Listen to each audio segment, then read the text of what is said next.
News18 ಕನ್ನಡದ digital ಕಂಟೆಂಟ್ಗೆ ಸ್ವಾಗತ. ನಾನು ಚಂದ್ರಕಾಂತ್ ಸುಗಂಧಿ. ರಾಜ್ಯದಲ್ಲಿ ಒಂದ್ ಕಡೆ ಬರ, ಮತ್ತೊಂದು ಕಡೆ ಮಳೆ ಅಬ್ಬರ ಇರ್ತಕ್ಕಂಥದ್ದು. ಹೀಗಾಗಿ ಕೆಲ ಜಲಾಶಯಗಳು ಭರ್ತಿ ಆದ್ರೆ ಇನ್ನು ಕೆಲ ಜಲಾಶಯಗಳು ಭರ್ತಿಯಾಗುವ ಹಂತಕ್ಕೆ ತುಂಬುತ್ತಾ ಇಲ್ಲ. ಹೀಗಾಗಿ ನೋಡಿದ್ರೆ ಒಂದ್ ಕಡೆ ಬರ, ಮತ್ತೊಂದು ಕಡೆ ನೆರೆ ಅಂತಕ್ಕಂಥ ವಾತಾವರಣ ಈಗ ಸದ್ಯ ಸೃಷ್ಟಿಯಾಗಿರ್ತಕ್ಕಂಥದ್ದು. ಏನು ಮಹಾರಾಷ್ಟ್ರದ ಪಶ್ಚಿಮ ಘಟ್ಟ ಪ್ರದೇಶದಲ್ಲಿ ವ್ಯಾಪಕವಾಗಿ ಮಳೆ ಆಗ್ತಿದ್ರಿಂದ ಕೃಷ್ಣಾ ನದಿಗೆ ಸಾಕಷ್ಟು ನೀರು ಹರಿದು ಬರ್ತಾ ಇದೆ. ಆಲಿಮಟ್ಟಿ ಜಲಾಶಯ ಭರ್ತಿಗೆ ಕೆಲವೇ ಅಡಿ ಬಾಕಿ ಉಳಿದಿರ್ತಕ್ಕಂಥದ್ದು. ಮತ್ತೊಂದು ಕಡೆ ಬೆಳಗಾವಿಯ ಪ್ರಮುಖ ಜಲಾಶಯಗಳಾದಂತ ಮಲಪ್ರಭಾ, ಘಟಪ್ರಭಾದಲ್ಲೂ ಕೂಡ ಈಗ ನೀರು ಹರಿದು ಬರ್ತಾ ಇದೆ. ಆದ್ರೆ ಘಟಪ್ರಭಾ 51 TMC ಸಾಮರ್ಥ್ಯದ ಘಟಪ್ರಭಾ ಜಲಾಶಯದಲ್ಲಿ ಸುಮಾರು 34 TMC ಅಷ್ಟು ನೀರು ಸದ್ಯ ಸಂಗ್ರಹವಾಗಿರ್ತಕ್ಕಂಥದ್ದು. ಇದು ಈ ಒಂದು ಭಾಗದ ರೈತರು ಮತ್ತು ಈ ಒಂದು ಜಲಾಶಯವನ್ನು ಅವಲಂಬಿತಂತ ಜನರಿಗೆ ಕುಡಿಯುವ ನೀರಿಗೆ ಸಮಸ್ಯೆ ಸದ್ಯ ಇಲ್ಲ ಅಂತಕ್ಕಂಥ ವಾತಾವರಣ ಸೃಷ್ಟಿಯಾಗಿದೆ. ಮತ್ತೊಂದು ಕಡೆ ಏನು ಮಲಪ್ರಭಾ ಜಲಾಶಯದಲ್ಲಿ ಸುಮಾರು 15 TMC ಅಷ್ಟು ನೀರು ಇವತ್ತು ಸಂಗ್ರಹವಾಗಿರ್ತಕ್ಕಂಥದ್ದು. ಇದು ಆತಂಕಕ್ಕೆ ಕಾರಣವಾಗಿದೆ. ಯಾಕಂದ್ರೆ ಮಲಪ್ರಭಾ ನದಿಯ ಮೇಲೆ ಕೇವಲ ಬೆಳಗಾವಿ ಅಷ್ಟೇ ಅಲ್ಲದೆ ಬಾಗಲಕೋಟೆ, ಗದಗ,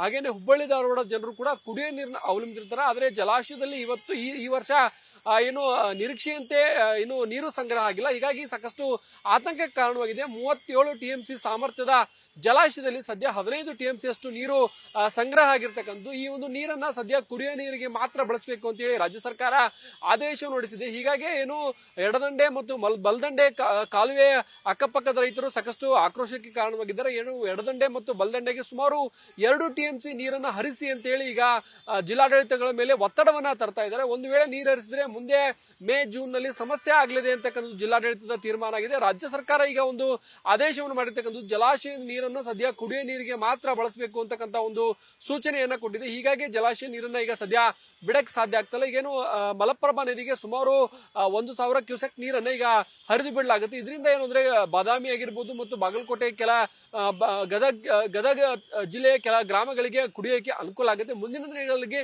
ಕೃಷಿಗೆ ನೀರು ಸಿಗೋದು ಡೌಟ್ ಅಂತ ಹೇಳಲಾಗುತ್ತೆ. ಯಾಕಂದ್ರೆ ಬೆಳಗಾವಿ ಪಶ್ಚಿಮ ಘಟ್ಟ ಪ್ರದೇಶದಲ್ಲಿ ಈ ಬಾರಿ ಮಳೆ ವ್ಯಾಪಕವಾಗಿ ಬಿದ್ದಿಲ್ಲ. ಹೀಗಾಗಿ ಮಲಪ್ರಭಾ ನದಿಗೆ ಒಳಹರಿವು ಕೂಡ ಏನು ನಿರೀಕ್ಷೆ ಪ್ರಮಾಣದಲ್ಲಿಲ್ಲ. ಕೇವಲ 2,000, 3,000, 4,000 ಒಟ್ಟು 13,400 ಹೈಯೆಸ್ಟ್ ಈ ಬಾರಿ ಕ್ಯೂಸೆಕ್ ನೀರು ಹರಿದು ಬಂದಿರತಕ್ಕಂಥದ್ದು. ಅದಕ್ಕಿಂತ ಹೆಚ್ಚು ಹರಿದು ಬಂದಿಲ್ಲ. ಏನು ಜೂನ್ ತಿಂಗಳಲ್ಲಿ ಸಂಪೂರ್ಣವಾಗಿ ಕೈಕೊಟ್ಟಿದ್ದಂತಹ ಮಳೆ ಜುಲೈ ಮೊದಲ ವಾರದಲ್ಲಿ ಅಬ್ಬರಿಸಿತ್ತು. ಬಳಿಕ 2 ವಾರಗಳ ಕಾಲ ವಿಶ್ರಾಂತಿಯನ್ನ ಮಳೆ ಪಡೆದಿತ್ತು. ಈಗ 1 ವಾರದಿಂದಲೂ ಕೂಡ ಬೆಳಗಾವಿಯ ಪಶ್ಚಿಮ ಘಟ್ಟ ಪ್ರದೇಶದಲ್ಲಿ ಮಳೆ ಆಗ್ತಿದ್ರಿಂದ ಜಲಾಶಯಕ್ಕೆ ನೀರು ಹರಿದು ಬರ್ತದೆ. ಆದ್ರೆ ನಿರೀಕ್ಷೆಯಷ್ಟೇ ನೀರು ಹರಿದು ಬರದೇ ಇರೋದು ಸಾಕಷ್ಟು ರೈತರಲ್ಲಿ ಅಸಮಾಧಾನ ಕಾರಣವಾಗಿದೆ. ಒಂದು ಕಡೆ ಬೆಳಗಾವಿ ಮತ್ತು ಖಾನಾಪುರ ತಾಲೂಕಿನಲ್ಲಿ ಉತ್ತಮ ರೀತಿಯಲ್ಲಿ ಮಳೆ ಆದ್ರೆ ಇನ್ನುಳಿದ ತಾಲೂಕಿನಲ್ಲಿ ಮಳೆ ಕೊರತೆ ಉಂಟಾಗಿರ್ತಕ್ಕಂಥದ್ದು. ಬೈಲಹೊಂಗಲ, ಸವದತ್ತಿ, ಯರಗಟ್ಟಿ, ರಾಮದುರ್ಗ, ಗೋಕಾಕ್, ಮೂಡಲಗಿ ಈ ಒಂದು ಭಾಗದಲ್ಲಿ ಮಳೆಯ ಕೊರತೆ ಇದೆ. ಈಗಾಗಲೇ ಮಳೆ ಆಗದಿರೋ ಪ್ರದೇಶದಲ್ಲಿ ಬರ ಘೋಷಣೆ ಮಾಡಿ ಅಂತ ಹೇಳಿ ಸರ್ಕಾರದ ಮೇಲೆ ಒತ್ತಡವನ್ನು ಹೇರಲಾಗ ಆದ್ರೆ ಸರ್ಕಾರಗಳು ಜಿಲ್ಲೆ ಅಂತ ಹೇಳಿ ನೋಡಿದಾಗ ಅದು ಆ ಭಾಗದ ರೈತರಿಗೆ ಅನ್ಯಾಯ ಆಗುವಂತ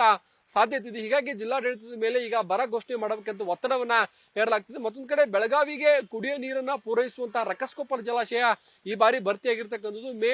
ಮೇ ಮತ್ತು ಜೂನ್ ತಿಂಗಳಲ್ಲಿ ಸಂಪೂರ್ಣವಾಗಿ ಡೆಡ್ ಸ್ಟೋರೇಜ್ ಹಂತಕ್ಕೆ ಈ ಒಂದು ಜಲಾಶಯ ತಲುಪಿತ್ತು. ಸಾಕಷ್ಟು ಏನು ಜನರಿಗೆ ಸಮಸ್ಯೆಯನ್ನ ಆಗುತ್ತಿತ್ತು. ಆದ್ರೆ ಈಗ ಸದ್ಯ ಜಲಾಶಯ ಭರ್ತಿಯಾಗಿದೆ. ಮಾರ್ಕಂಡೇಯ ನದಿಗೆ 2 ಕ್ರಸ್ಟ್ ಗೇಟ್ಗಳ ಮೂಲಕ ಈಗ ನೀರನ್ನ ಹರಿದು ಬಿಡಲಾಗ್ತಕ್ಕಂಥದ್ದು.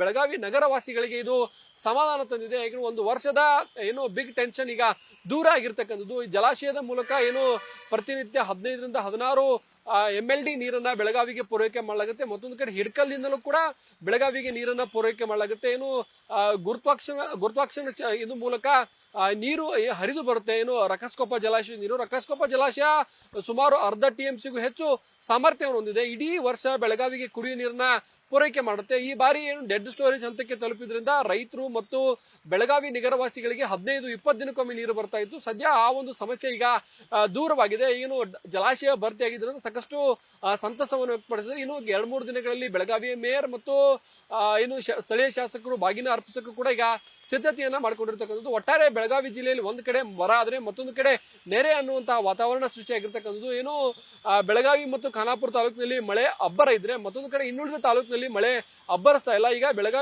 ಬೆಳಗಾವಿ ನಗರದಲ್ಲಿ ಸೀಮಿತವಾಗಿ ಕಳೆದ 3-4 ದಿನಗಳು ಸತತವಾಗಿ ಮಳೆ ಆಗುತ್ತೆ. ಇದರಿಂದ ಜನಜೀವನ ಕೂಡ ಅಸ್ತವ್ಯಸ್ತ ಆಗಿರ್ತಕ್ಕಂಥದ್ದು. ಆದ್ರೆ ಇನ್ನುಳಿದ ತಾಲೂಕಿನಲ್ಲಿ ಮಳೆಯ ಕೊರತೆ ತೀವ್ರವಾಗಿ ಕಂಡು ಬರ್ತಾ ಇದೆ. ಏನು ಬಿತ್ತನೆ ಮಾಡಿದ ಬೆಳೆ ಏನು ಕೈಗೆ ಬರುತ್ತೋ ಇಲ್ವೋ ಅಂತಕ್ಕಂಥ ಅನುಮಾನ ಕೂಡ ರೈತರಿಗೆ ಕಾಡ್ತಕ್ಕಂಥದ್ದು. ಹೀಗಾಗಿ ಜನ ಈಗ ಏನು ಜಲಾಶಯದತ್ತ ನೋಡಿಸಿದ್ರೆ ಆದ್ರೆ ಜಲಾಶಯಕ್ಕೂ ಕೂಡ ನಿರೀಕ್ಷೆಯಂತೆ ನೀರು ಹರಿದು ಬರ್ತಾ ಇಲ್ಲ. ಈಗ ರಾಜ್ಯ ಸರ್ಕಾರ ಏನಾದ್ರೂ ಮನಸ್ಸು ಮಾಡಿ ಎಡದಂಡೆ ಮತ್ತು ಮಲಪ್ರಭಾ ಬಲದಂಡೆಗೆ ನೀರು ಬಿಟ್ರೆ ಅಲ್ಲಿನ ರೈತರು ಒಂದು ಬೆಳೆ ಏನಾದ್ರೂ ಬೆಳಕೋಬೇಕು. ಆದರೆ ಕುಡಿಯೋ ನೀರಿನಿಗೆ ಕೊರತೆ ಆಗುತ್ತೆ ಅಂತಕ್ಕಂಥ ಆತಂಕ ಹಿನ್ನೆಲೆಯಲ್ಲಿ ಸರ್ಕಾರ ನೀರು ಬಿಡಕ್ಕೆ ಹಿಂದೇಟನಾಗ್ತಿದೆ. ಹೀಗಾಗಿ ರೈತರು ಈಗ ಮತ್ತೊಮ್ಮೆ ರಾಜ್ಯಾದ್ಯಂತ ಬೀದಿಗಿಳಿಯುವಂತ ಸಾಧ್ಯತೆ. ಈಗಾಗಲೇ ಒಂದು ಕಡೆ ಕಾವೇರಿ ನೀರಿಗಾಗಿ ದಕ್ಷಿಣದಲ್ಲಿ ಹೋರಾಟ ನಡೆದ್ರೆ, ಮತ್ತೊಂದು ಕಡೆ ಏನು ಜಲಾಶಯದ ನೀರಿಗಾಗಿ ಜಿಲ್ಲೆಗಳಲ್ಲೂ ಕೂಡ ಈಗ ಹೋರಾಟವನ್ನ ಮಾಡಕ್ಕೆ ರೈತರು ಕೂಡ ಮುಂದಾಗ್ತಾ ಇದ್ದಾರೆ. ಹೀಗಾಗಿ ಏನು ಮಳೆ ಇನ್ನು ಮುಂದಿನ ದಿನಗಳಲ್ಲೂ ಕೂಡ ಹೆಚ್ಚಿನ ಪ್ರಮಾಣದಲ್ಲಿ ಮಳೆ ಬಂದು ಜಲಾಶಯ ಭರ್ತಿ ಆದ್ರೆ ರೈತರು ಸಮೃದ್ಧಿ ಆಗ್ತಾರೆ ಮತ್ತು ಏನು ಅಂತಂದ್ರೆ ಕುಡಿ ನೀರಿನ ಇರ್ತಕ್ಕಂತ ಸಮಸ್ಯೆ ದೂರ ಆಗುತ್ತೆ.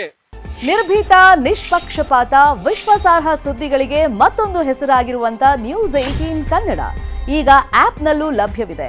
ದಯವಿಟ್ಟು ಇಲ್ಲಿರುವಂತ QR ಕೋಡ್ ಸ್ಕ್ಯಾನ್ ಮಾಡಿಕೊಂಡು ಆಪ್ ಡೌನ್ಲೋಡ್ ಮಾಡೋದಕ್ಕೆ ಮರಿಬೇಡಿ. ನಿಮ್ಮ ಬೆಂಬಲ ಹೀಗೆ ಸದಾ ನಮ್ಮೊಂದಿಗಿರಲಿ. ಧನ್ಯವಾದ.